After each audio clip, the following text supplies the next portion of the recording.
Hi buddies, welcome back to our channel. இன்னைக்கு நம்ம சேனல்ல டிஃபரண்டான மெத்தட்ல லட்டு எப்படி செய்யலாம்னு பார்க்கலாம். இந்த மாதிரி நீங்க செஞ்சீங்க அப்படினா நீங்க பிகினர்ஸா இருந்தா கூட சீக்கிரமா ஈஸியா செஞ்சு முடிச்சிடலாம்.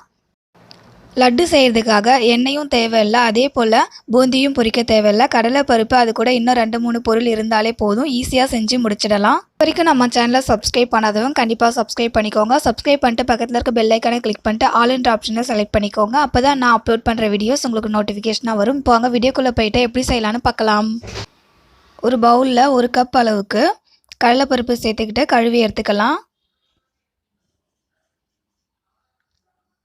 கழுவிட்டு க்ளோஸ் பண்ணி 2 மணி நேரத்துக்கு ஊற வச்சிடலாம். 2 மணி நேரத்துக்கு அப்புறம் பார்க்கலாம். கடலைப்பருப்பு நல்லா ஊறி வந்திருக்கு. இந்த கடலைப்பருப்பை ஒரு மிக்ஸி கப்புக்கு மாற்றிக்கிட்டு கொரன்னு அரைச்சி எடுத்துகிட்டு வந்துடலாம். ஃபைனாக அரைக்க வேண்டாம். இந்த அளவுக்கு அரைச்சி எடுத்துக்கிட்டு வந்தால் கரெக்டாக இருக்கும். எல்லா கடலைப்பருப்பையும் இதே அளவுக்கு அரைச்சி எடுத்துகிட்டு வந்துடலாம்.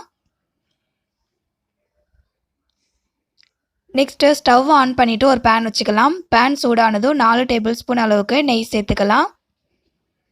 நெய் சூடானதுக்கப்புறமா நட்ஸ் அதுக்கப்புறம் கிஸ்மிஸை வறுத்து எடுத்துக்கலாம். உங்களுக்கு நெய் வாசனை பிடிக்காது அப்படின்னா எண்ணெயில் கூட செஞ்சுக்கலாம். எல்லாத்தையும் வறுத்து எடுத்ததுக்கப்புறமா அதே பேனில் அரைச்சி வச்சுருக்க கடலைப்பருப்பை சேர்த்துக்கலாம். இந்த கடலைப்பருப்பை வந்துட்டு நெய்யில் அதோடைய பச்சை வாசனை போகிற வரைக்கும் வதக்கிக்கணும். கடலைப்பருப்பை நெய்யில் வதக்கும் போது ஸ்டவ் வந்துட்டு லோ மீடியம் ஃப்ளேமில் வச்சுக்கிட்டு ப்ரெஸ் பண்ணி அடிக்கடி இந்த மாதிரி கிளறி விட்டுக்கிட்டே இருக்கணும். கடலை மாவு நெய்யெல்லாம் அப்சர்வ் பண்ணிவிட்டு கட்டி கட்டியாக வந்திருக்கு. இந்த கட்டியெல்லாம் வந்து உடச்சி விட்டு இந்த அளவுக்கு உதிரி உதிரியாக வர வரைக்கும் வதக்கி விட்டுக்கணும். இப்போது கடலை மாவோடைய பச்சை வாசனைலாம் போயிட்டு நல்லா உதிரி உதிரியாக வந்திருக்கு. இந்த அளவுக்கு உதிரி உதிரியாக வரணும். அதே போல் கடலை மாவோடைய பச்சை வாசனை போகிற வரைக்குமே வதக்கிக்கணும். இப்போது இதோடைய சூடு ஆறுனதுக்கப்புறமா ஒரு மிக்ஸி கப்புக்கு மாற்றிக்கிட்டு நல்லா ஃபைன் பவுடராக அரைச்சி எடுத்துகிட்டு வந்துடலாம்.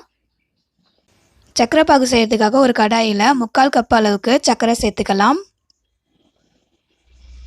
1/4 கப் அளவுக்கு தண்ணி சேர்த்துக்கிட்டு சர்க்கரை மெல்ட் ஆகி வரட்டும். 1 கப் கடலைப்பருப்பு எடுத்துக்கிறதால 3/4 கப்பு சர்க்கரை கரெக்டாக இருக்கும். உங்களுக்கு ஸ்வீட் அதிகமாக வேணும் அப்படின்னா 1லேருந்து 1.25 கப்பு சர்க்கரை எடுத்துக்கிட்டிங்கன்னா கரெக்டாக இருக்கும். இதில் ஒரு பிஞ்ச் அளவுக்கு ஃபுட் கலர் சேர்த்துக்கலாம். ஃபுட் கலர் ஆப்ஷனல் தான், உங்களுக்கு எந்த கலர் வேணுமோ அந்த கலர் சேர்த்துக்கலாம். இது கூட 3 ஏலக்காய் வந்து தட்டி சேர்த்துருக்கேன். ஏலக்காய் தூள் இருந்தாலும் நீங்கள் சேர்த்துக்கலாம். ஒரு பிஞ்ச் அளவுக்கு உப்பு சேர்த்துக்கிட்டு மிக்ஸ் பண்ணி விட்டுக்கலாம். சர்க்கரை பாகு ஒரு கம்பி பதம் வரணும் அப்படின்றது அவசியம் இல்லை. கையில் தொட்டு பார்த்தோம் அப்படின்னா பிசு பிசுன்னு இருந்தால் போதும். அந்த ஸ்டேஜ் வந்ததும் அரைச்சி வச்சுருக்க கடலைப்பருப்பை சேர்த்துக்கலாம். சேர்த்துக்கிட்டு கடலை மாவும் சர்க்கரை பாகும் நல்லா மிக்ஸ் ஆகிற அளவுக்கு மிக்ஸ் பண்ணி விட்டுக்கலாம்.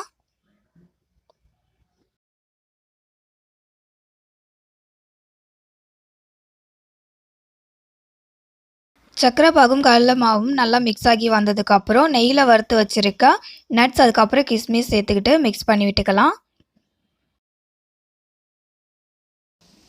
லாஸ்ட்டாக லட்டு பிடிக்கிறதுக்காக எந்த பதத்துக்கு வந்திருக்கணும் அப்படின்னா இந்த கடலை மாவு வந்துட்டு ரொம்ப ட்ரையாக இருக்கக்கூடாது, நல்லா ஈரப்பதமாக இருக்கணும். அதே போல் கையில் வந்துட்டு கொஞ்சமாக எடுத்து சின்னதாக உருண்டை பிடிச்சி பார்த்தோம் அப்படின்னா கரெக்டாக வரணும். அந்த ஸ்டேஜுக்கு ஸ்டவ் ஆஃப் பண்ணிவிட்டு ஒரு பிளேட்டுக்கு மாற்றிக்கலாம். பிளேட்டுக்கு மாற்றினதுக்கப்புறமா கை பொறுக்கிற சூடு வந்ததும் லட்டு பிடிச்சிக்கலாம்.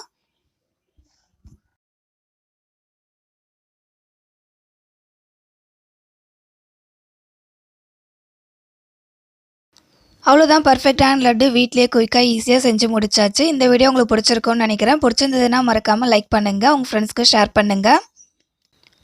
இதே போல் குயிக்காக ஈஸியாக செய்கிற நிறைய ரெசிபிஸ் வந்துகிட்டே இருக்குது. அந்த வீடியோஸை நீங்கள் பார்க்கணும் அப்படின்னா மறக்காமல் நம்ம சேனலை சப்ஸ்கிரைப் பண்ணிட்டு பக்கத்தில் இருக்க பெல் ஐக்கானை கிளிக் பண்ணிட்டு ஆல் என்ற ஆப்ஷனை செலக்ட் பண்ணிக்கோங்க. இதே போல் ஒரு சூப்பரான ரெசிபியோட நெக்ஸ்ட் வீடியோவில் மீட் பண்ணலாம் buddies. தேங்க்யூ ஃபார் யுவர் வாட்சிங்.